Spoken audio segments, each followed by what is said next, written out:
하나님은 나에게 관심이 있다. 하나님은 믿는 성도들에게 굉장한 관심을 가지고 있는데 특별히 나에게 관심을 가지시는 분이시다. 오늘 저는 본문을 통해서 아브라함에게 향하신 하나님의 관심이 내게도 있다라는 말씀을 약속의 말씀으로 받으면서 오늘 저와 여러분이 보통 인물이 아니라는 사실, 보통 사람이 아니라는 사실을 새롭게 회복하고 믿음의 선한 길을 걸어갈 수 있는 저와 여러분 되시기를 주의 이름으로 축원합니다. 아브라함은 약속의 땅 가나안 땅에 도착해서 세겜과 베델을 지나서 남방 지역 브엘세바 지역까지 서서히 내려오게 되었습니다. 이제는 처음에는 이 가나안 사람들이 너무 무섭고 힘들었는데 시간이 지날수록 정착이 되면서 모든 것이 안정되기 시작했습니다. 가나안 땅에 처음 밟았을 때는 하나님 앞에 감사하고 감격했습니다. 하나님 감사합니다 하며 예배의 제단을 쌓았던 아브라함이 모든 것이 안정이 되면서 예배의 제단을 쌓는 일에 틈이 벌어지게 되었습니다. 여러분, 우리가 하나님을 향한 밀착된 모습을 가지지 못하면 반드시 뭐가 오냐면은 내 힘으로 살 수 있다라는 바벨 영성이 우리를 찾아올 수밖에 없다는 거예요. 하나님이어야 한다라는 생각, 그 생각 속에 안정된 마음이 들어가게 되면 틈이 벌어지게 되고 내 힘으로도 얼마든지 살 수 있다라는 그런 마음의 생각이 우리를 지배할 때가 굉장히 많습니다. 아브라함이 그런 모습입니다. 이 일은 하나님이 아브라함에게 극심한 기근을 내림으로 인해서 현실의 문제 속에서 부딪히는 어려움을 하나님이 주셨습니다. 안정되니까 틈이 생기니 하나님이 사랑하시는 그 아브라함이 하나님과의 관계에 틈이 생기니까 하나님께서 극심한 기근을 내려보내셔서 하나님을 생각할 수 있도록 만들어 주시는 바 은혜입니다. 아브라함은 풍부한 상황이 있었을 때 하나님이 하신 일입니다 이렇게 말했던 사람이지만 하나님께서 가난하고 궁핍한 상황을 만났을 때도 정말 믿음의 정체성을 유지할 수 있는가에 대한 시험을 아브라함에게 내리고 있습니다. 어쩌면 오늘 저와 여러분의 인생에 기근이라는 삶의 어려움이 우리들에게 찾아올 때 어쩌면 하나님께서 내게 어려움을 통해서도 정말 하나님을 기억하는 믿음의 사람인지를 시험하고 있음을 기억해야 한다는 겁니다. 현실의 문제는 우리에게 굉장히 아픔이 됩니다. 너무 아프고 힘들기 때문에 때로는 왜 이런 어려움이 내게 있는가를 생각하기 쉬우나 오늘 하나님께서 아브라함에게 주신 기근의 모습을 보면서 어쩌면 하나님과 멀어지고 있는 나에게 기근이라는 방법을 통해서 하나님을 돌아보게 하시는 하나님의 계획임을 발견할 수 있는 저와 여러분 되기를 바랍니다. 자, 이제 우리는 믿음의 조상 아브라함이 기근을 만났을 때, 어려움을 만났을 때 과연 어떻게 했을까? 믿음의 조상이니까 납작 엎드려 하나님께 기도했을 것이다. 이렇게 우리는 생각하기 쉬운데 오늘 성경은 그렇게 말하지 않습니다. 하나님께 묻지도 않고 자기가 판단해서 생계를 유지하기 위해서는 풍요한 땅 애굽 땅으로 내려가야 한다라는 결정을 내리고 있는 아브라함의 모습을 보게 됩니다. 자, 오늘 본문의 말씀 한번 읽어보겠습니다. 10절 말씀입니다. 시작. 그 땅에 기근이 들었으므로 아브라함이 애굽에 거류하려고 그리로 내려갔으니 이는 그 땅에 기근이 심하였습니다. 아멘. 기근이 있으니까 풍요로운 땅이 보이는 거예요. 기근이 있을 때 하나님이 보여야 되는데 하나님이 보이지 않으니까 풍요한 땅 애굽 땅에 내려가서 여기서 잠시라도 머물면서 어려움을 면할 것이다 이렇게 생각했는데 그 땅 가운데 애굽인들의 악한 행실이라는 벽을 부딪히게 됩니다. 이 문제를 피해서 갔는데 더 큰 문제가 기다리고 있는 거예요. 그러니 문제를 만났을 때 가장 먼저 첫 단추가 중요한 거예요. 내 인생에 어려움이 찾아왔을 때 우리는 하나님을 기억해야 하는, 하나님은 우리를 집중하면서 내게 시험을 주시는데 우리가 하나님을 잊어버리고 내 생각으로 살아가게 될 때는 반드시 애굽이라는 모습을 가지게 됩니다. 거기서 어떤 어려움이 생겼는데 그것은 바로 그의 아내가 미모가 너무 탁월해가지고 생명의 위협을 느끼는 상황이 되었다라는 거예요. 이 사례가 너무 이쁜 거예요. 그래서 보통 사람이 좋은 거예요. 그죠? 너무 이쁘니까 두려운 마음이 드는 거예요. 아브라함이 너무 이쁜 아내를 보면서 두려워하는 마음을 가지게 된 것을 봅니다. 저도 이 본문을 준비하면서 참 감사하다. 내가 평범하게 생겨서 너무너무 감사하다. 이런 생각을 해보게 되었습니다. 오늘 아브라함이 애굽 땅에 내려가면서 사례를 보면 너무너무 이쁜 마음을 가지면서 혹시 이 아내로 인해서 내가 생명의 위협을 받을 수도 있겠다라는 생각을 하면서 하나님이 너의 후손을 통해서 큰 민족을 이루어 주실 거라는 약속이 있었는데 그 약속이 두려우니까 생각이 나지 않는 겁니다. 그래서 아브라함 자신이 자신의 힘으로 이 문제를 풀어보려고 생각하고 있는 이 모습을 보면서 사람이 한 번 잘 믿었다고 계속 잘 믿는 것은 아니다. 과거에 내가 신앙이 좋았다고 지금도 신앙이 좋은 것은 아니다라는 생각을 해보게 됩니다. 아브라함이 가나안 땅에서 하나님께 예배드릴 때 얼마나 큰 신앙을 가졌습니까? 허벌판인 가나안 땅을 보면서도 아브라함은 감사기도 드린 아브라함인데 이제는 하나님의 약속을 까마득하게 잊어버리고 자신의 힘으로 문제를 해결해야겠다고 고민해서 해결책을 끄집어내었습니다. 자, 볼까요? 11절의 말씀입니다. 한번 11절, 12절 한번 읽어보겠습니다. 시작. 그가 애굽에 가까이 이르렀을 때 그의 아내 사라에게 말하되 내가 알기에 그대는 아리따운 여인이라 애굽 사람들이 그대를 볼 때에 이르기를 이는 그의 아내라 하여 나는 죽이고 그대는 살리리니. 아멘. 자, 아브라함이 머리를 쓰고 머리를 막 굴려서 생각한 생각입니다. 우리는 세상과 소속이 다르기 때문에 문제를 만났을 때 하나님과 밀착하는 게 너무너무 중요해요. 하나님과 밀착할 때 문제가 해결되고 내 삶 가운데 있었던 근심들이 사라지게 되는데 오늘 아브라함은 하나님께 밀착하지 않고 오히려 믿음을 잃어버리고 두려움과 염려 속에서 끄집어낸 생각이 그대는 너무 아리따운 여인이라 만약에 그대가 나의 아내라고 내가 소개하게 된다면 내가 죽을 수 있지 않겠냐. 그러니 13절에 원하건대 그대는 나의 누이라 하라 그랬어요. 그러면 내가 그대로 말미암아 안전해진다 그랬어요. 이 안전해진다는 말은 출세한다라는 거예요. 만약에 너가 이 사례가 아내가 아닌 누이라고 하면 너를 보고 내가 큰 힘을 얻어서 출세할 수도 있겠다 이렇게 표현을 하고 있습니다. 내 목숨이 그대로 말미암아 보존되리라.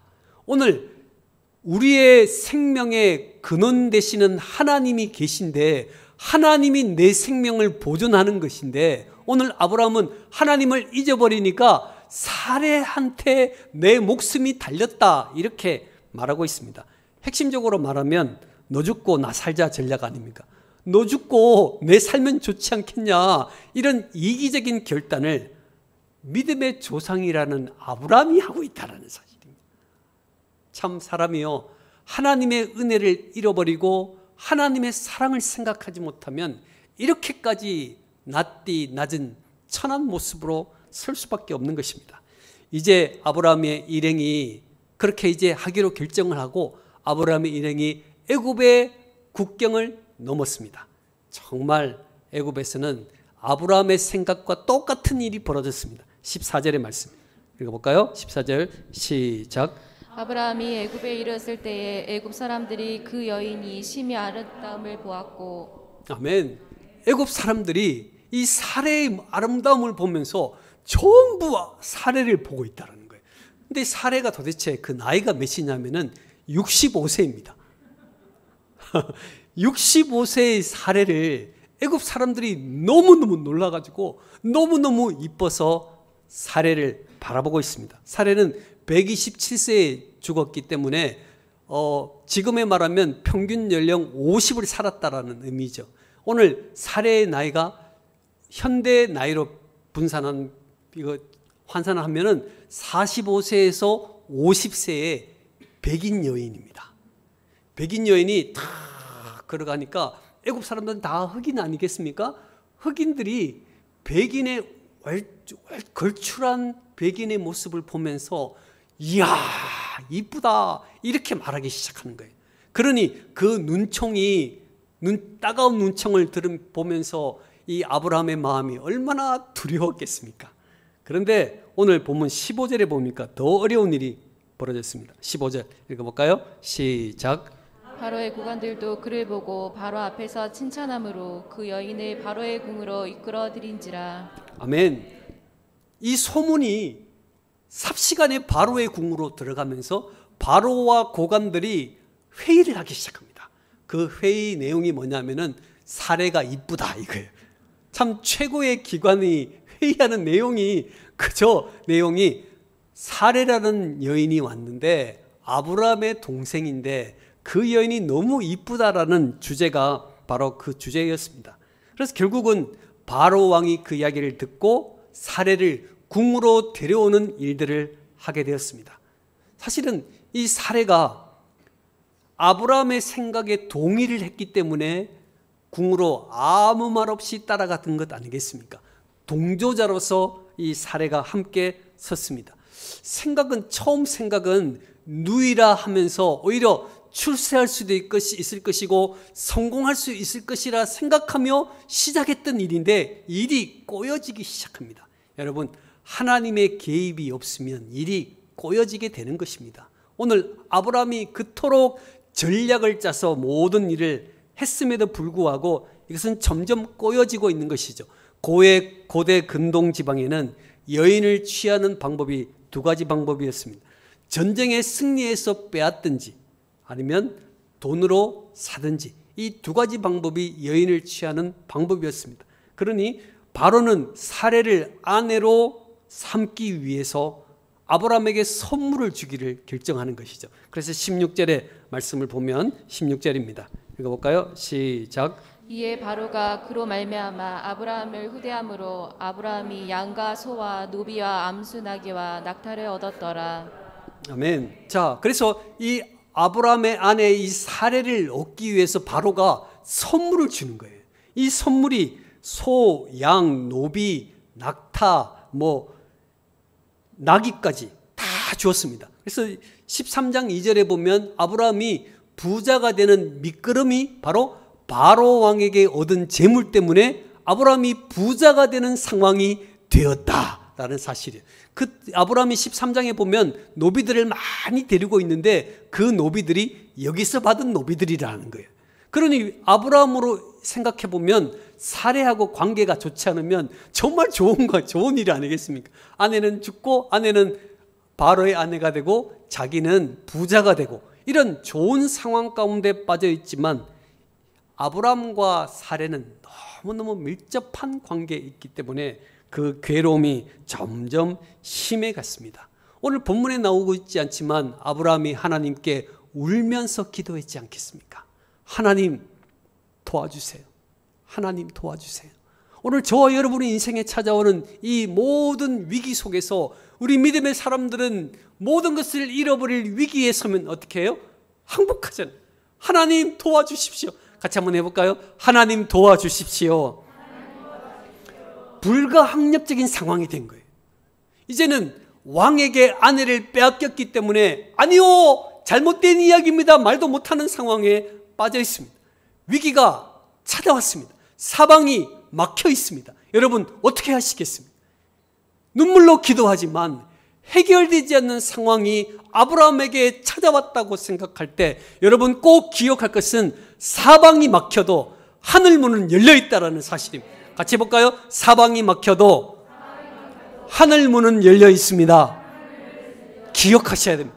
사방이 막혔기 때문에 좌절하고 낙심하는 것이 아니라 사방이 막혀있기 때문에 열려있는 하늘문을 통해서 하나님이 역사하신다라는 사실을 오늘 저와 여러분이 기억할 수 있기를 바랍니다.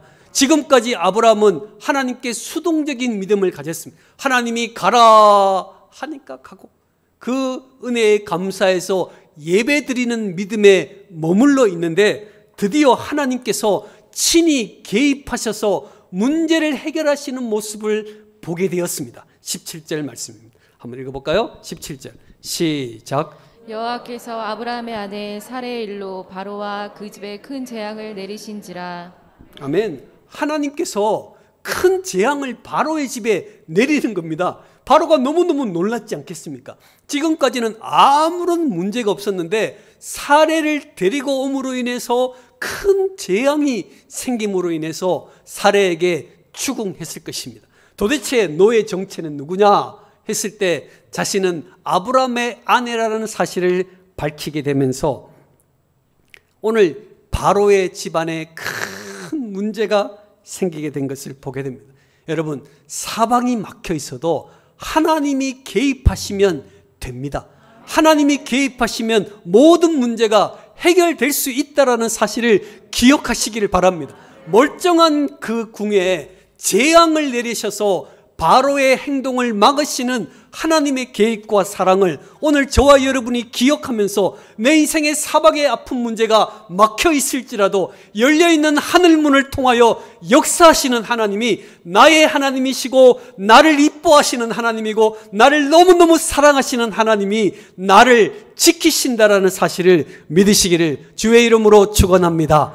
예, 그렇습니다. 하나님의 관심에 아브라함이 있었기 때문에 아브라함을 보시고 그 집안에 어려움을 주셔서까지도 아브라함을 지키시는 하나님을 보게 됩니다. 이때부터 아브라함은 자신의 인생에 보이지 않는 하나님의 영적인 힘이 있다는 사실을 알게 됩니다. 여러분, 오늘 우리의 인생에도 보이지 않지만 하나님의 영적인 손길이 있다는 사실을 아는 순간, 하나님이 행하실 것이라는 사실을 아는 순간 우리의 믿음은 더욱더 견고해진다라는 사실 믿으시기를 바랍니다. 네, 보이지 않는 하나님의 손길을 통해서 하나님은 아브라함을 지켜주신 것은 하나님의 관심은 사레의 태를 보호하셔서 약속하신 그리스도를 이 땅에 보내시는 것이 하나님의 관심이기 때문에 사레의 태를 딱 보호하시고 지키시는 하나님의 계획을 발견하게 됩니다. 그래서 우리는 보이지 않는 하나님의 손길이 애굽 땅에서 어떤 역사를 베풀었는지를 찾아보고자 합니다. 그래서 믿음으로 살아야 될 아브라함이, 믿음으로 살아야 될 성도가, 믿음으로 살아야 될 내가 잘못하니까 누구의 집이 난국을 맞습니까? 바로의 궁이 난국을 맞는 거예요. 하나님은 하나님의 백성들이 잘못할 때 직접 하나님 백성을 치지 않으십니다. 왜? 치면 죽거든요. 직접 치지 않으세요. 그리고 그 주변에 있는 환경, 가정, 사회를 치심으로 인해서 그들이 빨리 주께로 돌아와 빛과 소금의 역할을 감당하기를 원하시는 하나님의 계획을 우리는 발견할 수가 있어야 한다는 거예요. 아브라함이 잘못했는데 바로의 궁을 치시는 거예요. 내가 잘못했는데 가정이 난국을 맞는 거예요. 내가 잘못했는데 이 나라 이 땅이 어려움을 경험하는 것입니다. 여러분, 그래서 하나님의 보이지 않는 손길들은 하나님의 백성이 올바른 길을 걷지 못할 때 주변을 치심으로 화들짝 놀라서 그들이 하나님께 나올 수 있도록 만드는 방법이 하나님의 방법이라는 거예요. 바로를 통해서 아브라함을 깨닫게 하셨습니다. 두 번째 하나님의 방법은 하나님을 모르는 바로가 믿음의 사람 아브라함을 불러서 왜 너는 아내라고 말하지 않느냐고 책망하는 장면이 나옵니다. 자, 18절 말씀을 보겠습니다. 18절 말씀 시작. 바로가 아브라함을 불러 이르되 내가 어찌하여 나에게 이렇게 행하였느냐? 내가 어찌하여 그를 내 아내라고 내게 말하지 아니하였느냐? 아멘. 지금 바로가 아브라함을 책망하고 있습니다. 성도가 그리스도인의 정체성을 지키지 못할 때 세상으로부터 책망을 받고 비난을 받게 됩니다. 교회가 왜 저래? 교인들이 더 문제가 많아. 교인들의 교인이라고 빌려줬더니 이렇게 했다라고 말하는 책망스러운 이야기를 들을 때 여러분 화들짝 놀라서 우리가 세상의 책망을 많이 받을수록 복음의 특권을 받은 자가 복음을 전하고 강력한 사회의 역사를 일으키지 못할 때 하나님께서는 그 특권조차도 거두어 가시는 하나님이심을 기억하셔야 한다는 거예요. 자, 보세요. 아브라함이 잘못했어요. 그러니까 하나님이 요 아브라함을 딱 쳐야 되는데 이 아브라함을 치는 것은 가장 마지막 방법이에요. 내가 죄를 지었어요. 하나님이 그 죄의 대가로 나를 치시는 방법은 가장 마지막이에요. 먼저 내 주변을 건드리시는 거예요. 그때 빨리 믿음의 사람은 깨달을 수 있어야 됩니다. 그리고 두 번째 방법은 믿지 않는 자가 믿는 내게 책망을 하는 거예요. 너 믿는 자가 이렇게 하면 되겠냐라는 책망을 받을 때 여러분 그건 두 번째 단계 기억하셔야 됩니다. 그래서 우리가 하나님 앞에 올바로 서지 못한 부분들을 빨리 돌이키고 하나님 앞에 올바로 설 수 있도록 만드시는 하나님이 우리의 하나님이신데 왜요? 하나님의 관심에는 내가 있기 때문입니다. 자, 우리 옆 사람 인사해 볼까요? 하나님은 나를 이뻐하십니다. 하나님은 나를 이뻐하시기 때문에 어떻게 하든지 하나님의 백성이 돌아오도록 만드시는 일에 집중하신다는 것입니다. 자, 또 세 번째 하나님의 방법은요, 아브라함이 불신앙적인 처신으로 애굽에서 쫓겨났지 않습니까? 그때 소유한 재산들을 다 가지고 나왔습니다. 20절 한번 볼까요? 20절입니다. 시작. 바로가 사람들에게 그의 일을 명하매 그들이 그와 함께 그의 아내와 그의 모든 소유를 보내었더라. 아멘. 여러분이 바로라면 어떻게 하겠습니까? 물건 다 뺏어버리죠. 빈손으로 내쫓을 겁니다. 그런데 하나님이요, 바로가 아무리 권력이 대단해도 하나님이 허락하지 않은 아무 일도 못해요. 여러분 그걸 기억하셔야 돼요. 하나님이 허락해야 되는 거예요. 하나님이 바로에게 허락하셔야 아브라함에게 주었던 것도 빼앗을 수 있는 거예요.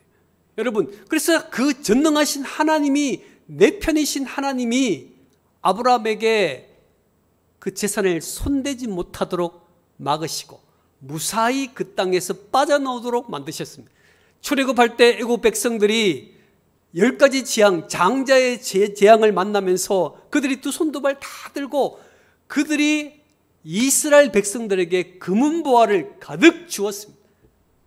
마차에 금은보화를 가득 싣고 이스라엘 백성들이 출애굽을 한 것을 기억하십니까? 그 재물이 결국은 하나님의 집을 짓고 성전을 짓는 일, 이스라엘 백성들이 국가의 기반을 마련하는 일로 이어지게 되었다는 것을 기억하셔야 합니다. 오늘 아브라함이 잘못된 길을 걸었지만 하나님이 그에게 충분한 보상의 은혜를 주신 것은 가나안 땅으로 돌아와서 그는 회개함으로 다시 제단을 쌓는 일들을 했기 때문이다라는 거예요. 여러분, 저와 여러분이 어떤 죄악 가운데 있을지라도 너희 죄가 주홍같이 붉을지라도 흰눈처럼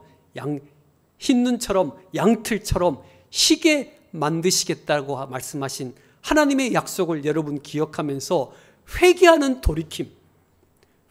돌이킴을 전능하신 하나님이 저와 여러분을 통해서 원하신다라는 사실을 기억하시기를 바랍니다. 하나님의 관심은 내게 있습니다. 하나님은 저를 얼마나 이뻐하는지 몰라요. 여러분을 얼마나 이뻐하는지 몰라요. 하나님의 관심에 속해 있는 저와 여러분에게 우리 주님은 말씀하고 있습니다. 돌이켜서 빛과 소금의 역할을 감당하겠니? 돌이켜 빛과 소금의 역할을 감당하라. 복음 전파의 의무를 가지라. 잘못한 일이 있으면 회개하고 돌이키라. 그러면 내가 풍성한 복으로 너의 삶에 놀라운 은혜를 주실 것이라고 약속하시는 그 하나님의 음성을 저와 여러분이 들을 수 있기를 축복합니다. 하나님은 내 편이십니다. 여러분, 믿음은 무엇입니까? 믿음은 하나님이 내 인생의 바른 방향으로 나를 이끄신다는 것을 믿는 것이 믿음입니다. 하나님은 내게 가장 좋은 것으로 내 삶을 축복하신다. 하나님이 가장 귀한 것으로 내 삶을 축복하시는 하나님, 그 하나님이 내 하나님이기도 하지만 옆 사람에게도 하나님이고 내 주변에 있는 모든 사람의 하나님이신데 특별히 내게만 집중하여 관심을 가지시는 하나님이 계시기 때문에 저와 여러분이 나를 돌아보면서 회개해야 한다는 거예요. 잘못된 일이 있으면 하나님 앞에 회개하세요.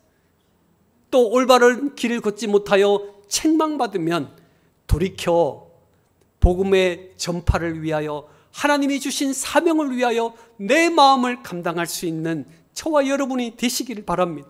내 주변의 사람들이 어려운 일을 만나고 난국을 만날 때 빨리 돌이켜서 나를 이뻐하시는 하나님 앞에 빛과 소금의 역할을 감당할 수 있는 저와 여러분 되시기를 주의 이름으로 축원합니다. 기도하겠습니다.